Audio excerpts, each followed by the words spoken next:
1930s में उस वक्त के बरतानवी वज़ीर आज़म चैम्बरलेन की पॉलिसी थी हिटलर के मुकाबले में, और उस पॉलिसी को कहा गया कि अपीज़मेंट पॉलिसी है। अपीज़मेंट तो की उन्होंने, लेकिन फिर भी हिटलर ने फ़िनलैंड पे अटैक किया और सेकेंड वर्ल्ड वॉर शुरू हो गई।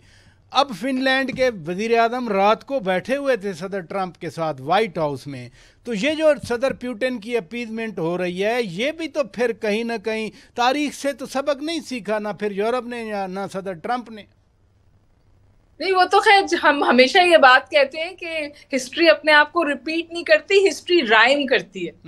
तो हिस्ट्री इज राइमिंग इटसेल्फ, वो तो हमें और आपको नजर आ रहा है। लेकिन यहाँ पर कुछ अहम डेवलपमेंट्स हैं जिसकी तरफ एम्बेसडर साहब ने इशारा किया, which is global and regional realignment.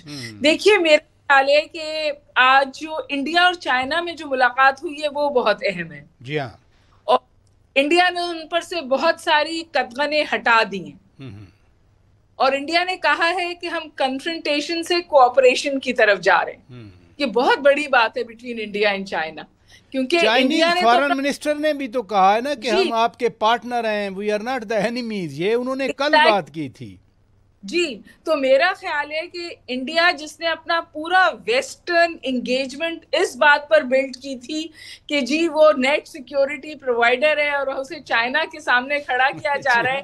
6 महीने में अमेरिका और इंडिया के ताल्लुकात ऐसे हुए कि अब वो चाइना के साथ कोऑपरेशन चाहता है। चाइना तो खुदा से ये चाहता था कि इंडिया उनके साथ एंगेज हो जाए। उन्होंने 10 दफा उन्हें इनवाइट किया था चाइना पाकिस्तान BRI में, यहाँ तक हम नाम तब्दील कर देते हैं, आप इसका हिस्सा बन जाएं।